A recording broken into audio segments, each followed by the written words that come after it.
Right, so my people, I welcome now once again to Osa's vlog. I don't have too much to talk this night.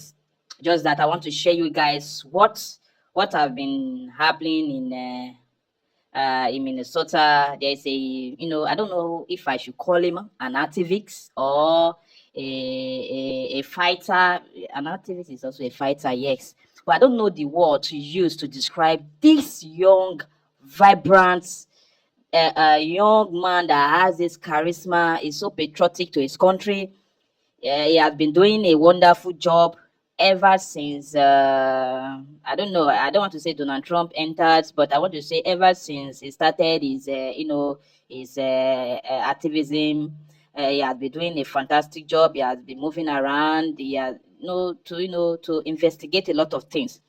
But a few weeks for the past few weeks, he has been doing something that has to do with fraud. So, and he has been, trying to investigate what is actually wrong in the American system of politics. Where is the fraud coming from? So he decided to start with Minnesota. So he went there to investigate about the daycare, what is happening, why are they, pumping money in a particular daycare, and it's not that okay with it. So he decided to carry out a proper investigation about that daycare, about that place that the politicians are, pumping their money in, and in the name of they are doing it like for child support, for you understand what I'm trying to say. So this young man decided to investigate about that that state, to know if truly those things that government is awarding money for, if truly, if the thing is real or fake. So he has been doing, and I've been following him, checking his video. I would have loved to play the video for you guys, but I want you guys to listen, because Nickshirley and David. So this David is the man that has been doing the job ever since then. He has been trying his possible best to review these fraudulent people. And these particular people, they are from the Somali community in Minnesota. So, and these people, they have changed the narrative. They have changed the narrative that the boy is a racist, and it's not a racist, which is Nickshirley. They are saying Nickshirley is a racist, and it's not a racist. Now they are saying that Nickshirley does not like the black people. That Nickshirley, sorry if I'm not pronouncing your name very well, is focusing on the black. Now, the Somali community in Minnesota, I've heard about you guys. How you guys disassociate yourself away from the black people.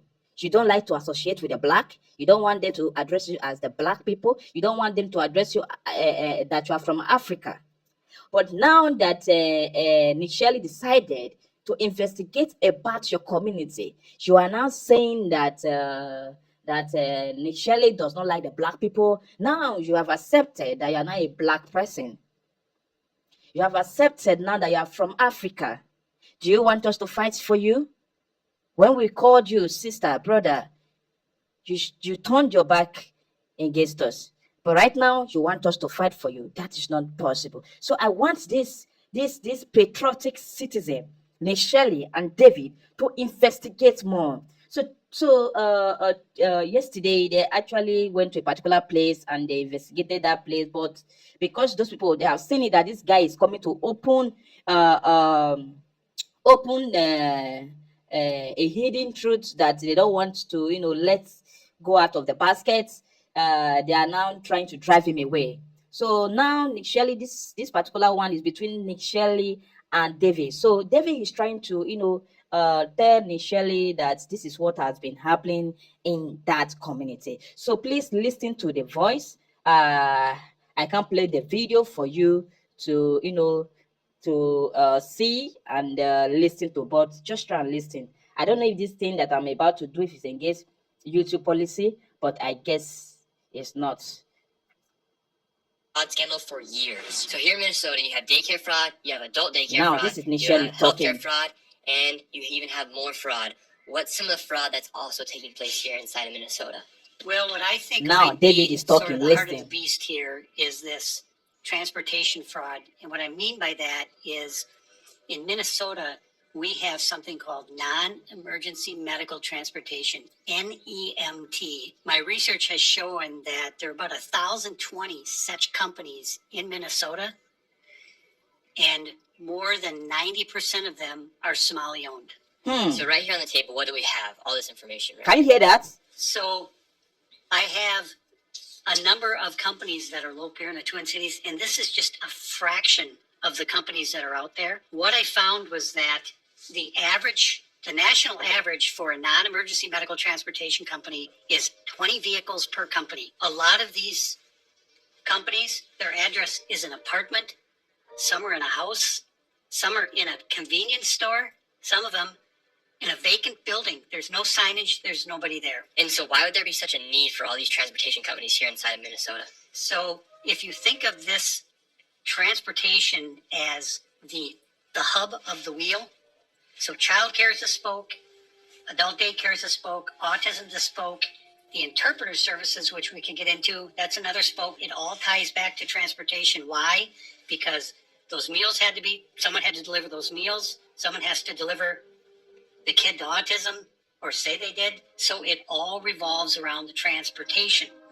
And so when you're looking at this, you say, okay, well, let's just be conservative. Let's go on the low side. Let's say there are only 800 Somali-owned non-emergency medical transportation companies in Minnesota. Well, again, the average is 20 vehicles per company.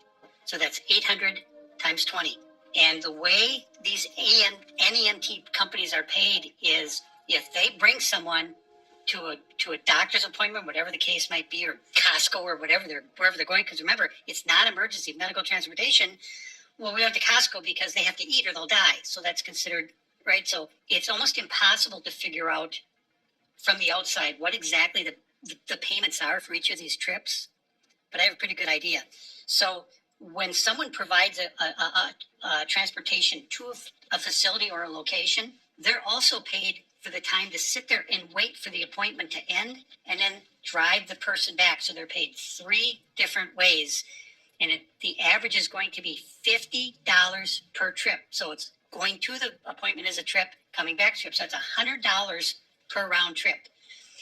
So if you have 800 companies in Minnesota that are NEMT companies, they all own 20 vehicles, and they're all making 10 trips a day, and it's $50 per trip. So it's 800 times 20 times 10 trips times $50 a trip. Do the math. And the reality is, how many of these trips are being provided? 0.